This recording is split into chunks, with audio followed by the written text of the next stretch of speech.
పద్మాకు photos తీసి నాకు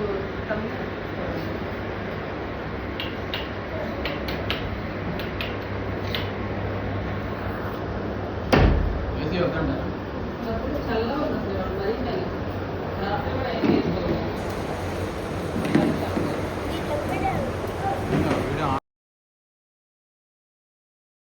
మహాఘనమైన నామమయం పరచబడును గాక.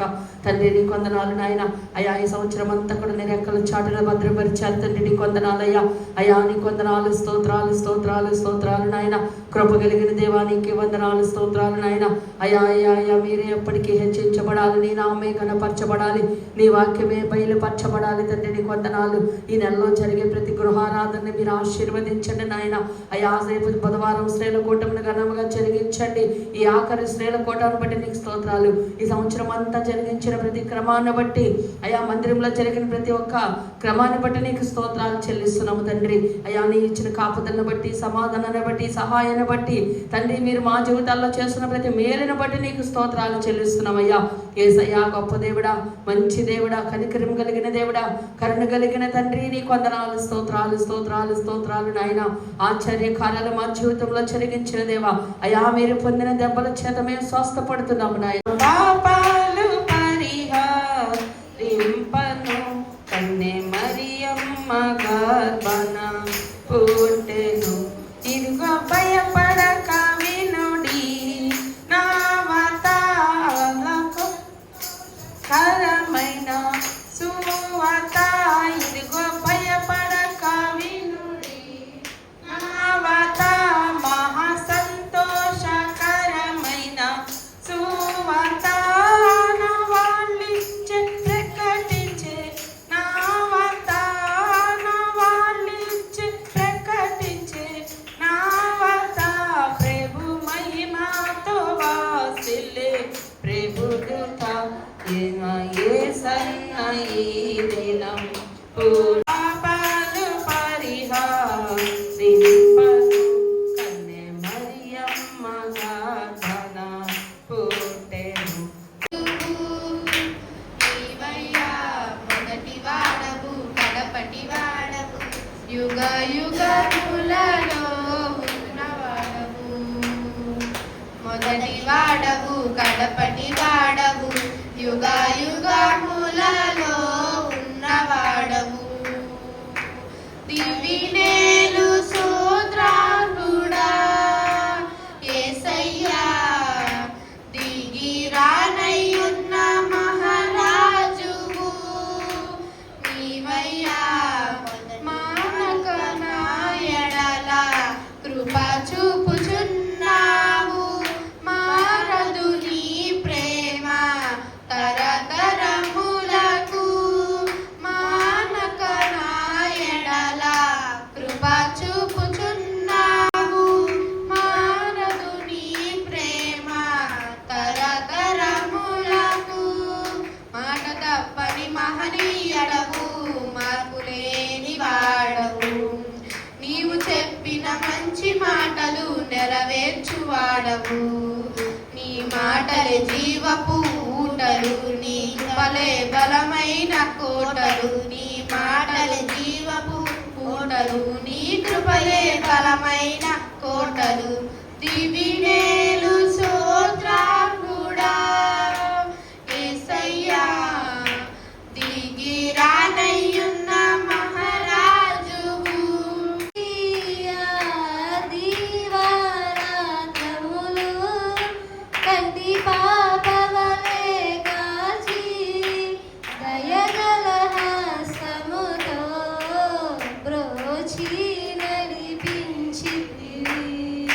దయగల హస్తముతో బ్రోచి నడిపించితివి. స్తోత్రం చెల్లింతుము, స్తుతి స్తోత్రం చెల్లింతుము. గాఢంధకారములో స్తోత్రం చెల్లింతుము. హరము నీ స్వరము మాధుర్యము, నీ పాదాలు అపరంజిమయము. యేసయ్యా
పగలు రేయి కను పాపవలే కాచిన దేవా నీకే స్తోత్రము మము దాచిన దేవా నీకే స్తోత్రము కాపాడిన దేవా నీకే స్తోత్రము మము దాచిన దేవా నీకే స్తోత్రము కాపాడిన దేవా నీకే స్తోత్రము గడచిన కాలం కృపలో మమ్ము దాచిన దేవా నీకే స్తోత్రము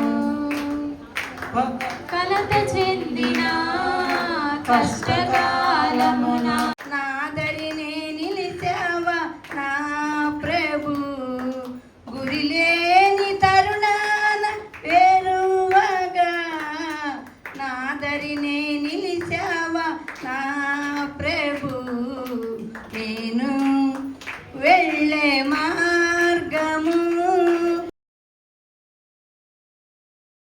కలిగి దేవుడు ఎన్నో మేలు ఈ సంవత్సరాలు మన పట్ల జరిగించినారు. ఆర్థిక విషయాల్లో ఆయనకు మేలు చేస్తున్న మేలుకి నాయన యానికి వందనాలు, అయానికి వందనాలు. దావీదు కుమార్ మేలుకరముగా సమస్త విషయాల్లో తోడుని జయని ఎంతగా స్థుతించిన రుణము తీర్చుకోవాలని తండ్రి వందనాలు. స్తోత్రం స్తోత్రం అందరూ స్తోత్రం చెప్పాలి. యేసు నాయనాన్ని వందనాలు, యేసు దేవానికి వందనాలు, యేసు రాజానికి వందనాలు, ఆశ్చర్యకరమైన వందనాలు, స్తోత్రాలు స్తోత్రాలు స్తోత్రాలు. హల్లెలూయా హల్లెలూయా. పురుషులు రెండు చేతులు పైకెత్తితే మీకు ఈ పవిత్రమైన చేతులు ప్రార్థనతో ఆశీర్వాదం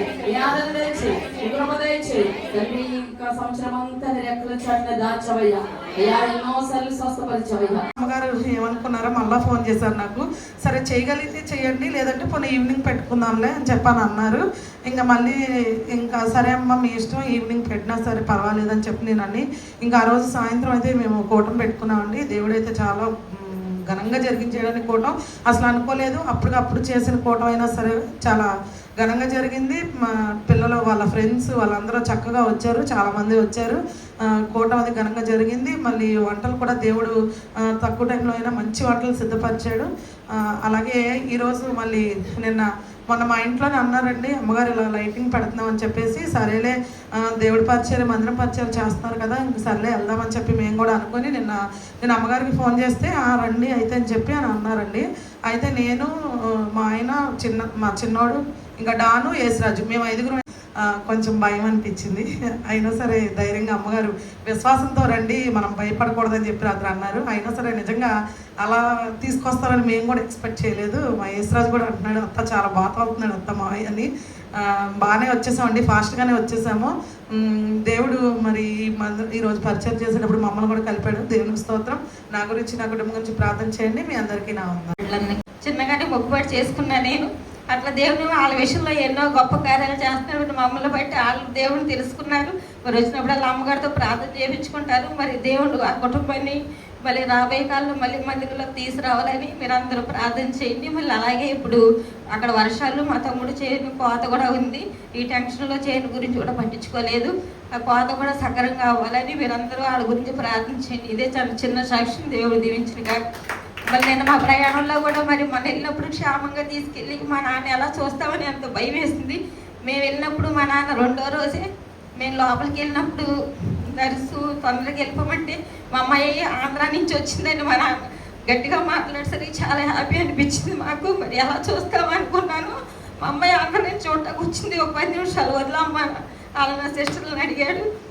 అప్పుడు అలాగే మళ్ళీ నిన్న మా ప్రయాణంలో కూడా క్షేమంగా సీట్లు అన్నీ దొరకాలి, మేము క్షేమంగా ఇంటికి వెళ్ళాలి ప్రభు అనుకున్నాం. దేవుడు క్షేమంగా మమ్మల్ని తీసుకొచ్చాడు. ఇది నా చిన్న సాక్ష్యం. దేవుడు దీవించాడు. అమ్మగారికి వందనాలు, మీ అందరికీ నా వందనాలు.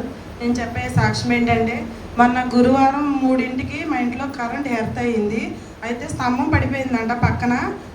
కరెంట్ ఎర్త్ అయ్యి మా ఇంట్లో మామూలు చిచ్చుబోర్డులతో సహా కాలిపోయి ఇలా బయటకు పడిపోయినాయి. మేము ఎవరం లేవు. హేమంత్ అయితే ఇక్కడ పరిచర్య చేస్తున్నాడు. 2 ఫ్యాన్లు అయితే కాలిపోయిన ఉప్పు నీరుసులు కూడా పడిపోయినాయి అంట. వేసిన తలుపులు వేసినట్టే ఉన్నాయి. మామయ్య బయటే కూర్చున్నారు, ఆయనకి తెలియదు. పేలిపోయిన సౌండ్ వచ్చింది కానీ ఎక్కడో అనుకున్నాడు, ఇంట్లోనే పేలిపోయినాయి. 2 ఫ్యాన్లు అయితే ఇలా ఏలాడుతున్నాయి. అసలు పేలిపోయి కింద ఉప్పు నీరుసులు అన్నీ పడిపోయినాయి.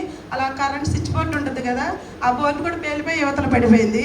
అక్కడ సోఫా కాడ షర్ట్లే తగిలిస్తాం కదా, అక్కడే అసలు ఆ షర్ట్లు అంటుకుని మొత్తం అన్నీ కాలిపోయాయి. అసలు అలా పేలినా సరే ఏమీ కాలేదు. దేవుడు ఎంతగానో నా ఇంటి చుట్టూరు కాపుతలు ఉంచాడు. మీ అందరి ప్రార్థన వల్ల, అమ్మగారి ప్రార్థన వల్ల అసలు ఏమైపోయేదో నా ఇల్లు. ఇది రెండోసారి.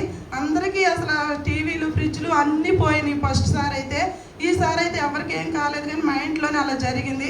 నేను వచ్చి చూసి తలుపులు తీసి చూసేసరికి అంత పొక్కు కమ్మేసి మరీ ఇదిగా ఉండి ఫ్యాన్లు అయితే ఇలా ఆలాడిపోతున్నాయి. అసలు చాలా భయం వేసింది. ఏసయ్య మరి ఇది ఫ్రిడ్జ్, టీవీ అన్నీ పోనీయేమో అని భయం వేసి, ఏం కాకూడదయ్యా, ఏం కాకుండా ఉంటే నీ సన్నిధిలో సాక్ష్యం చెప్పుకుంటానని నేను ప్రార్థన చేసుకుని ఏడుస్తూ కరెంట్ ఆఫీస్ కాడికి వెళ్ళి చెప్పి తీసుకొచ్చాను. దేవుడి దయ వల్ల ఏమీ కాలేదు. ఆ కరెంట్ అయితే వచ్చిందంటే కానీ వచ్చి ఫ్యాన్ల దగ్గరికి వచ్చి మళ్ళీ వెనక్కి వెళ్ళిపోయి కరెంటు స్తంభానికి వెళ్ళి కరెంటు రాకుండా కట్ అయిపోయిందంట ఆ వైరు. వాళ్ళు వచ్చి స్తంభం ఎక్కి ఇది ఎలా జరిగింది, అసలు అసాధ్యం కదా ఇది, అసలు కరెంట్ వస్తే మొత్తం పోయాయి, అన్నీ కాలిపోయాయి. మళ్ళీ వెనక్కి వెళ్ళి కరెంటు స్తంభానికి వైరు కట్ అయిపోయింది రాకోకుండా. అసలు నిజంగా దేవుడు కాపాడ్డాడు మిమ్మల్ని అని వాళ్ళు అన్నారు. అమ్మ నిజంగానే దేవుడు ఎంతగా నాకు రూమ్ చుట్టూరు ఎంత కాపుదలు ఉంచాడు. లేకపోతే ఇవన్నీ కాలిపోతే మేము ఏమైపోయేవాళ్ళం అని. మా ఇంటికాడ ఒకదాని తర్వాత ఒకటి ఇలా సమస్యలు వస్తున్నాయి, సాధారణ సమస్యలు. మీ అందరినీ ప్రేయర్ చేయమని నేను రిక్వెస్ట్ చేస్తున్నాను. మా కుటుంబం అంతా మారాలి, లక్కీ వాళ్ళ కూడా మారాలి. లక్కీ గురించి కూడా మీరు అందరూ ప్రేయర్ చేయండి. ఇదే నా చిన్న సాక్ష్యం. దేవుడు దీవించుగా. ఇక్కడ కూడి ఉన్న మీ అందరికీ నా వందనాలండి. నేను చెప్పబోయే సాక్ష్యం ఏంటంటే, మరి నాకు ఎన్నో మేలు చేశాడండి. మరి మొన్న కూటం ఈ సంవత్సరంలో అసలు నేను కూటం పెట్టుకోలేనేమో అనుకున్నానండి. నా దగ్గర అయితే అసలు దాని సహాయం లేదు. మరి వచ్చేవి కూడా ఏమీ లేవు. మరి ఆ పిల్లోడు చూస్తే పిల్లోడు కూడా చాలా ఇబ్బంది పడుతున్నాడు. ఏం చేయాలి ప్రభు అని నేను డైలీ ప్రార్థనలు అడుగుతున్నానండి. ప్రభు నీ చిత్తం అయితే మరి నువ్వు దాని సహాయం చెత్తపరిసయ్యా, మరి కూటం పెట్టుకుంటాకి, లేకపోతే మరి ఏం చేయాలి, లేకపోతే ఆఖరి నాడు ఇక కొంచెం పులిహారన్న చేసి పెట్టుకుందామని నా హృదయంలో ఉంది. అలా అనుకున్నాను. మరి అనుకోని రీతిలో మరి మా అబ్బాయి ఒక 3,000 వేసాడండి. వేసినప్పుడు మరి నేను ఎవరికి ఇవ్వాలి అసలు ఈ డబ్బులు అప్పు చేసి మరి డోకరా కడుతున్నాను, ఎలా ఏం చేయాలని ఆలోచించుకుంటా గంట ప్రార్థనలో మరి కూర్చుని ప్రార్థన చేసుకుంటా కూడా నా హృదయంలో అది అలా అనిపిస్తుందండి. మరి అప్పుడు నేను అసలు ఎవరికి ఇవ్వను, ముందు కూటం పెట్టుకుంటాను ప్రభు, తర్వాత ఏమన్నా కానీ అని అనుకుని ఎమ్మటే ప్రార్థన అవ్వగానే అమ్మగారు ఫోన్ చేసి అడిగితే మరి అమ్మగారు సరే అమ్మ అన్నారు. నిజంగా నాకు చాలా సంతోషం అనిపించింది. దేవుని రీతిగా సిద్ధపరిచాడండి. నేను మా ఇంట్లో కూటం ఘనంగా జరిగించాడు. మరి ఒక్కదాన్నే చేసుకున్నాను, అన్నీ కూడా చేసుకోవడం అన్నీ కూడా ఒకదాన్ని చేశాను. దేవుడు ఎంతగానో మరి నాకు శక్తినిచ్చి మరి ప్రతి పనిలో కూడా ఆయన తోడుగా ఉన్నాడండి. మరి సాయంత్రం కూరగాయలకి వెళ్తాక కూడా మరి చాలా ఇబ్బంది పడ్డాను. ఎలా వెళ్ళాలి, కాలు నొప్పి విపరీతంగా వచ్చింది. మరి దేవుడు ఏమంతం తీసుకొచ్చాడండి. నిజంగా నా కోసం తీసుకొచ్చినట్టు ఆ బిడ్డ వచ్చి కనపడ్డాడు.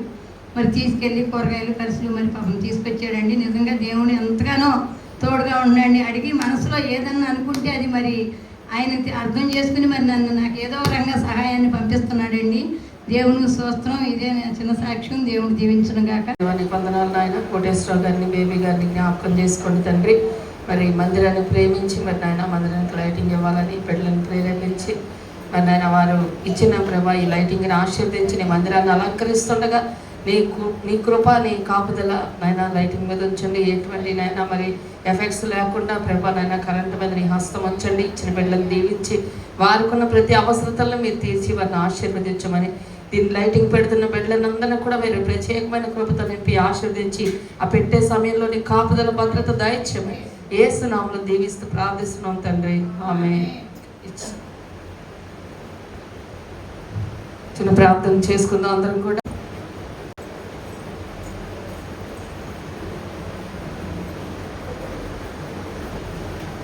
కీర్తన పాడుకుందాం, చప్పట్లు కొడుతూ దేవుని మహిమపరచండి. స్తుతులందుకో యేసయ్యా, నా స్తుతులందుకో యేసయ్యా,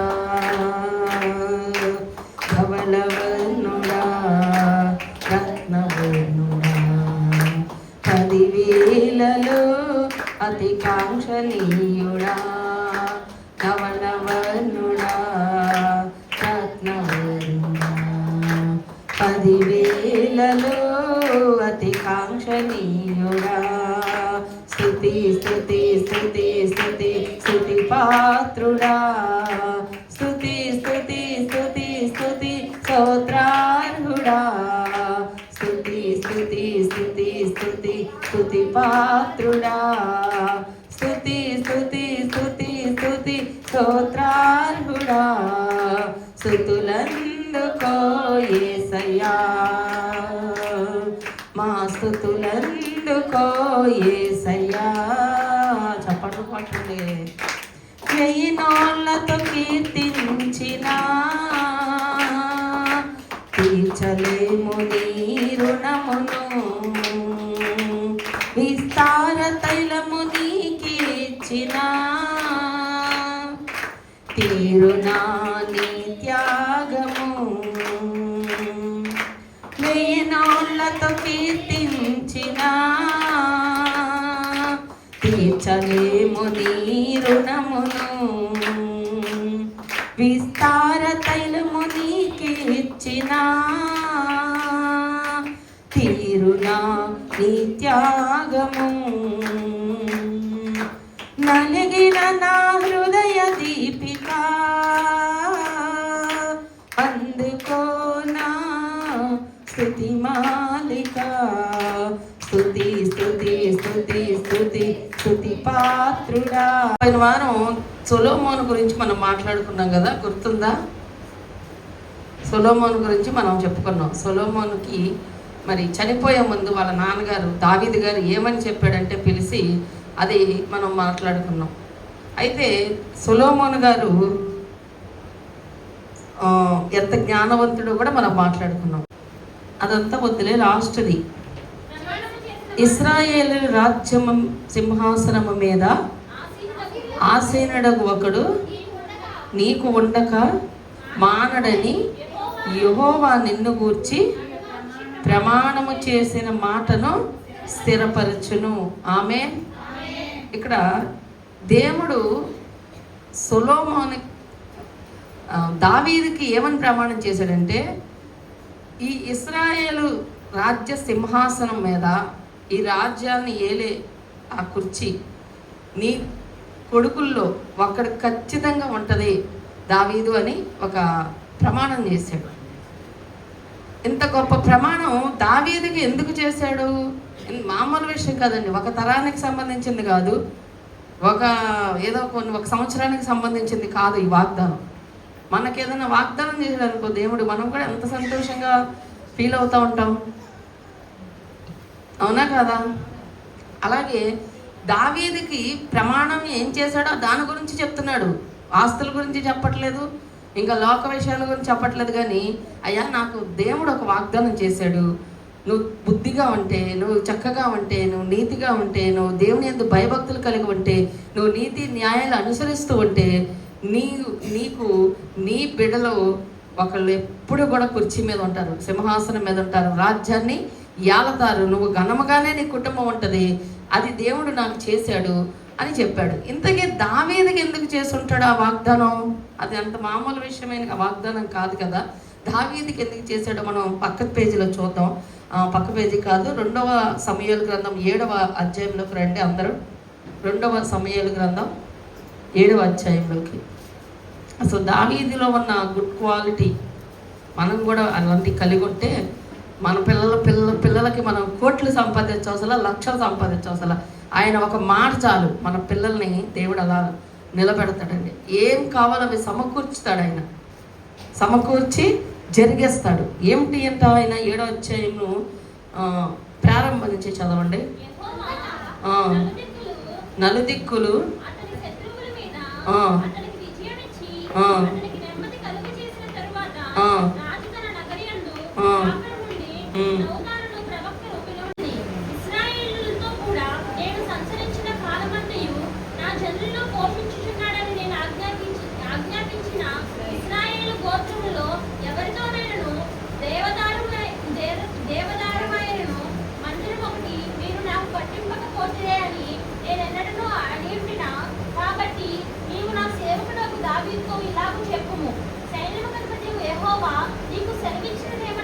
అక్కడ కాబట్టి మళ్ళీ తర్వాత చదువుతాం.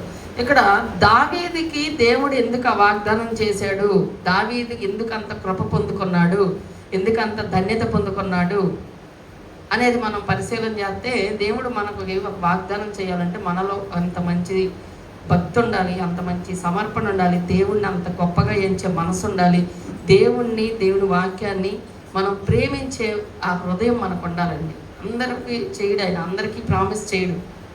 మనం ఎవరికైనా ప్రామిస్ చేసాం అనుకో, ఎవరికి చేస్తామో వాళ్ళకి బాగా నచ్చితే, వాళ్ళలో మంచి స్వభావం ఉంటే, ఇలాంటి వాళ్ళకి నీకు ఇది కొనేస్తాను, ఇది నీకు ఇస్తాను, ఇది నీకు చేస్తాను అని ఒక ప్రామిస్ చేస్తాం మనం కూడా. అంటే మనం ఏదైనా ప్రామిస్ చేయాలంటే మన పిల్లలు ఉన్నారు, ఒరే నీకు అది కొనిపెడతాను కా, నేను ఎప్పుడు మనకు నచ్చినప్పుడు, వాళ్ళు మనకు నచ్చినట్టుగా చక్కగా చెప్పిన మాట విన్నారనుకో, మనం వాళ్ళకి చెప్తాం, నీకు ఇది కొనేస్తాను, నువ్వు చాలా బాగా చేస్తున్నావు. ఎవరైనా చక్కగా మంచిగా బ్రతుకుతున్నారు అనుకో, మనకి వీళ్ళకి ఏదైనా చెయ్యాలి అనే మనసు వస్తుంది, మనం కూడా వాళ్ళకి ప్రామిస్ చేస్తాం, నీకు ఇది ఇస్తాను, నీకు ఇది కొనేస్తాను అని. దేవుడికి కనుక మనం కనుక నచ్చామనుకోండి, దేవుడికి కనుక మన భక్తి నచ్చింది అనుకోండి, ఆయన కూడా మనకు ప్రామిస్ చేస్తాడు. మరి మన జీవితాల్లో ఎన్ని ప్రామిస్లు దేవుని దగ్గర నుంచి పొందుకున్నాం? ఏదో న్యూ ఇయర్ రోజు ఒక కార్డు తీసుకోవడం కాదు, అది తీసుకున్న దానికన్నా దేవుడి దగ్గర నుంచి డైరెక్ట్గా ఒక వాగ్దానం వచ్చింది అనుకోండి, మనకి ఒక మాట వచ్చింది అనుకో, ఎంత సంతోషంగా ఉంటుంది. ఈ కొత్త సంవత్సరంలో మీరు ఏం ప్రార్థన చేస్తున్నారు?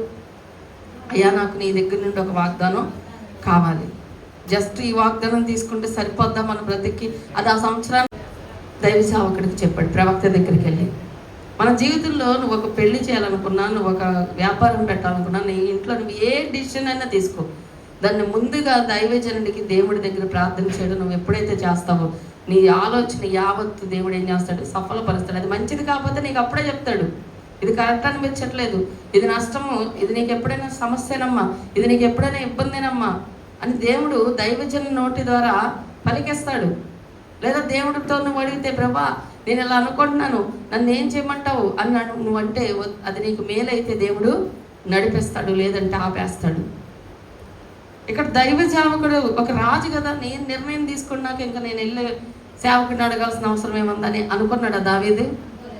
అనుకోలేదండి. మన హోదా అంటారు, కొంతమంది వాళ్ళకి తెలివితేటలు ఉన్నాయి అనుకొని వాళ్ళు కొంచెం బాగా ఆలోచించారు అనుకో, వాళ్ళకి కొంచెం డబ్బు ఉంది అనుకో, సేవకులు చిన్నోళ్ళు వాళ్ళేం అడుగుతాం, ఇది పెద్దది కదా, ఈ ప్రాజెక్ట్ పెద్దది కదా, ఇది కొంచెం పెద్దదిగా సేవకులు ఏది చిన్న అయితే అడుగుతాం వాళ్ళని అని అనుకుంటారండి.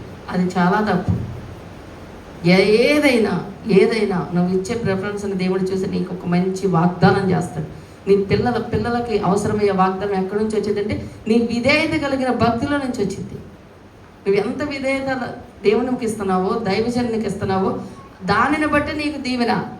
నువ్వు చేసే ప్రార్థనలు, నువ్వు చేసే ఉపవాసాలు ఇవన్నీ సెకండరీ, అవి చెయ్యొద్దంటలా, కానీ నీ విధేయతే నిన్ను దేవుడి దగ్గరికి, దేవుని కృపను పొందుకోవడానికి నడిపిస్తుంది. దావీదు చూడండి, అంత మహారాజు అయ్యుండి, అంత వీరుడయ్యుండి, అంత ఆస్తులు సంపాదించి, రాజ్యాలు సంపాదించి, బంగారం వెండి నగలు సంపాదించాడు.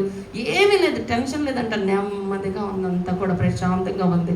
కానీ అప్పుడు ఏం ఆలోచన చేస్తున్నాడు తెలుసా? ఎంత సమృద్ధి ఉంది నాకు, నా దేవుడు డేరాలో ఉంటున్నాడు. అప్పటికి ఇశ్రాయేలీలు మందిరాలు అప్పటికి ఇంకా కట్టబడలేదు. వాళ్ళు ఏంటంటే మందస్థాన్ని అక్కడ పెట్టేసి, అక్కడ ఒక డేరా వేసి అక్కడే వాళ్ళు ఆరాధన చేసుకుంటూ ఉండేవాళ్ళు.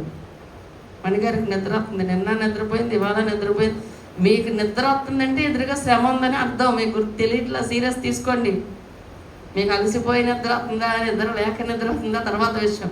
దేవుడి వాక్యం వింటున్నప్పుడు, దేవుని సన్నిధిలో ఉన్నప్పుడు నిద్ర వచ్చిందా, కునుకుపాట్లు వచ్చినాయా, అసలు అది మామూలుగా ఉండదు. అది తర్వాత దానికి శ్రమ కొంటేనే అది సాధనగాడు పడుకోబెడతాడు. వాడు మనం వెంటనే ఏం చేయాలి, లేచి ఇలా ఉంటే కుదరదు. మొహం కడుక్కొని కూర్చొని, ప్రభా నాకు నిద్ర రాకూడదు, దానికోసం చేర్చి ప్రార్థన చేయాలి. ఇంటి దగ్గర లైట్ తీసుకోకూడదు. ఒక్కొత్తనే మన ఇంట్లో ఊరుకోం కదండి, వచ్చిందిలే అదే వెళ్ళిద్ది, ఏదో తిని వెళ్ళిద్ది అనుకుంటామా? ఒక్కొత్తది దాన్ని తోలేదాకా నిద్రపోము. సాతానగాడు నీ నెత్తి మీద కూర్చుంటున్నాడు వచ్చి నిద్ర రూపంలో.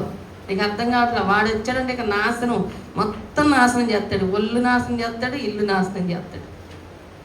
నిద్రను ఎప్పుడు కూడా దేవుని సన్నిధిలో లైట్గా తీసుకోవద్దు ఎవరు కూడా. హల్లెలూయా.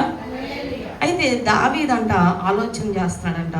ఆలోచన చేసి దైవ సేవకుడి దగ్గరికి వెళ్ళి చెప్పాడు. చెప్పంగానే దైవజనుడు ఏమన్నాడు తెలుసా? నాతాను, యెహోవా నీకు తోడుగా ఉన్నాడు కనుక నీకు ఏం తోస్తే అది చెయ్యయ్యా, దేవుడికి మందిరం కట్టాలని అనుకుంటున్నావు కదా, మంచి ఆలోచన, మంచిదే, ఓకే అని చెప్పాడంట. ఈయన దైవ సేవకుడు చెప్పేసిన తర్వాత దేవుడు దైవ సేవకుడితో మళ్ళీ మాట్లాడుతున్నాడు. ఆ రాత్రి దర్శనంలో మాట్లాడుతున్నాడు. దావీదు చెప్పాడు, అయ్యా ఓకే కట్టు మంచిది అన్నాడు. దావీదు వెళ్ళిపోయాడు, ఓకే అనేసి దైవ సేవకుడి దగ్గర మంచి సమాధానం వచ్చింది కాబట్టి ఇక ఓకే మనం మందిరం కట్టుకుందాం అని వెళ్ళిపోయాడు దావీదు గారు. వెళ్ళిపోయిన తర్వాత దావీదు నాతానుతో దేవుడు మాట్లాడుతున్నాడు. ఎందుకు ఏం మాట్లాడుతున్నాడు? ఇక్కడ వాళ్ళ సంభాషణ ఎలా ఉంది? ఐగుప్తులో నుండి దేవుడు నాతానుకు ప్రత్యక్షమై, నీవు పోయి నా సేవకుడగు దావీదుతో ఇట్లనము, యెహోవా నీకు ఆజ్ఞాపించిందేమనగా, 4000 గోత్రములో ఎవరితోనైనాను దేవదారుమయమైన మందిరం ఒకటి నీకు మీరు నాకు కట్టింపపోదురే అని నేను ఎన్నడైనా అని అంటున్నా అని, కాబట్టి నీవు నా సేవకుడగు దావీదుతో సెలవిచ్చిందేమనగా.